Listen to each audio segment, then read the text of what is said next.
அனைவருக்கும் வணக்கம். என் பெயர் என்எஸ் நித்யா. இன்றைக்கி நாம் பேச போகிறது எதை பற்றி அப்படின்னா சொந்த வீடு. எல்லாருக்கும் வாழ்க்கையில் சொந்த வீடு வேணும் அப்படின்னு ஆசைப்படுவாங்க. சொந்தமாக வீடு இருந்தால் தான் நம்ம சுதந்திரமாக இருக்கலாம்.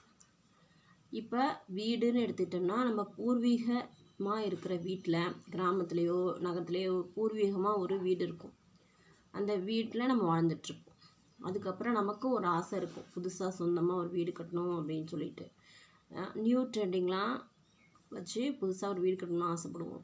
இப்போ கிராமத்தில் சொந்தமாக இடம் இருந்துச்சுன்னா அதை பயன்படுத்திக்கலாம் வீடு கட்ட. அப்படி இல்லாமல் வெளியூரில் வேலை கிடச்சிருச்சு, அங்கே தான் போய் நம்ம செட்டில் ஆகணும் அப்படின்னா அங்கே போய் வாடகைக்கு வீடு எடுத்து தங்கும்போது நமக்கு ஒரு ஆசை இருக்கும், சொந்தமாக வீடு கட்டணும் அப்படின்ட்டு. ஆனால் அங்கே உள்ள விலைவாசிலாம் அதிகமாக இருக்கும், ஃப்ளாட் ரேட்லாம் அதிகமாக இருக்கும். அப்போ என்ன பண்ணணும், கொஞ்சம் கொஞ்சமாக சேவிங்ஸ் பண்ணுவாங்க. அதுக்கப்புறம் ஒரு இடத்த வாங்குவாங்க. அதுக்கப்புறம் இஎம்ஐ கட்டி, லோன் வாங்கி இஎம்ஐ கட்டி அந்த மாதிரிலாம் வீடு கட்டுவாங்க. அவங்களோட சம்பளத்தில் இஎம்ஐ கட்டியே அவங்களோட சம்பளம்லாம் காலி ஆகிடும். அந்த மாதிரி தான் இப்போ ஓடிட்டுருக்கு. எல்லாருக்கும் ஏன் வீட்டு மேலே ஒரு ஆர்வம் அப்படின்னா, வாடகைக்கு வீடு எடுத்து தங்குறோம் அப்படின்னா அவங்க ரூல்ஸ்லாம் நம்ம ஃபாலோ பண்ணுவோம். ஹவுஸ் ஓனர் என்ன சொல்கிறாரோ அதை தான் நம்ம கேட்கணும். லைட்டு, தண்ணி, இதுக்கெலாம் காசு நிறையா கட்டணும்.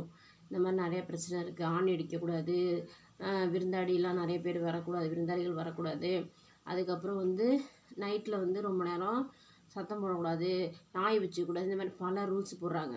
அதனால் நம்ம சொந்த வீடு தான் நமக்கு நல்லதுன்னு, எலி வலையானாலும் தனி வலை தேவைன்னு ஒரு பழமொழியே இருக்குது. அதனால் எல்லார் மனசுலையும் நம்ம சொந்தமாக நம்ம வீடு வாங்கி கட்டணும் அப்படிங்கிற எண்ணம் தான் அதிகமாக இருக்குது. இப்போ ஃபஸ்ட்டே யோசிச்சுக்கணும், வீடு கட்டணும் அப்படின்ட்டா ஃபஸ்ட்டு நம்ம அம்மா அப்பா வீட்டில் இருப்போம். நம்ம அதுக்கப்புறம் மேரேஜ் ஆகி போகும்போது ஒரு புது இடத்துல வேலை கிடைக்கும் போதும் நம்ம வெளியில் போகும்போது நம்ம பிளான் பண்ணிக்கணும், எவ்வளோ அளவுக்கு நம்ம வீடு கட்டணும், எவ்வளோ அமௌண்ட் இருக்கணும்.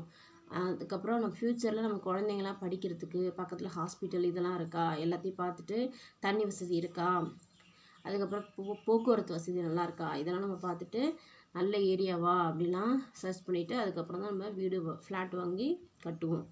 இதில் என்ன அப்படின்னா குழந்தைங்க தான் ரொம்ப முக்கியம். அவங்க ஸ்கூல் பக்கத்துலேயே இருக்கிற மாதிரி பார்த்துட்டா அவங்களுக்கு ஈஸியாக ஸ்கூல் போய்ட்டு வந்துடுவாங்க, டயர்ட்னஸ் இருக்காது. அதனால் அவங்களோட ஃப்யூச்சரை நம்ம மைண்டில் நிறைய வச்சுக்கணும். அதுக்கப்புறம் இந்த மாதிரி வீடு கட்டும்போது சேவிங்ஸ் ரொம்ப முக்கியம். கொஞ்சம் கொஞ்சமாக சேவிங்ஸ் பண்ணிக்கிட்டே இருக்கணும். அப்போ தான் நல்ல இடம் வாங்கி நல்ல வீடு கட்ட முடியும். அதற்கப்புறம் நம்ம ஜாதகத்தையும் கொஞ்சம் பார்த்துக்கலாம், விருப்பப்பட்டவங்க அதை பார்த்துட்டு அதுக்கு தகுந்த மாதிரியே நம்ம வீடு வாங்கி கட்டிக்கலாம். இப்போ ஜாதகம் பார்க்க விருப்பம் இல்லாதவங்க நம்ம உழைப்புனால் வந்த காசு, எப்பயுமே நமக்கு உழைப்பு தான் முக்கியம். அதன் மூலமாக வந்த காசை வச்சு நம்ம எப்படியாவது வீடு வாங்கி கட்டிக்கலாம். வீடு கட்டி குடி போகும்போது பல சடங்கு சம்பிரதாயங்கள்லாம் இருக்குது. அதெல்லாம் பின்பற்றிட்டு பெரியவங்களோட ஆசீர்வாதத்தோடு எல்லாருக்கும் சாப்பாடு போட்டு அந்த மாதிரி நம்ம வீடு குடி போகும்போது அந்த மனசெல்லாம் சந்தோஷப்பட்டு வாழ்த்தும்போது நம்ம லைஃப் மகிழ்ச்சியாகவும் நல்ல ஆரோக்கியம் மிகுந்த உடல்நிலையோடு நம்ம வாழ்வோம். அதனால் எல்லாருமா என்ன முடிவு பண்ணணும் அப்படின்னா, எல்லாருக்கும் சொந்த வீடு கட்டணும்னு ஆசை இருக்குது. அந்த ஆசையை நிறைவேற்றுறதுக்கு மனசில் தினைக்கும் எண்ணங்களை வளர்த்துக்கிட்டே இருக்கணும். நல்ல முறையில் ஒரு இடத்த வாங்குவோம், நல்ல முறையில் வீடு கட்டுவோம், நம்ம ஃப்யூச்சரில் நல்லா இருப்போம். நன்றி, வணக்கம்.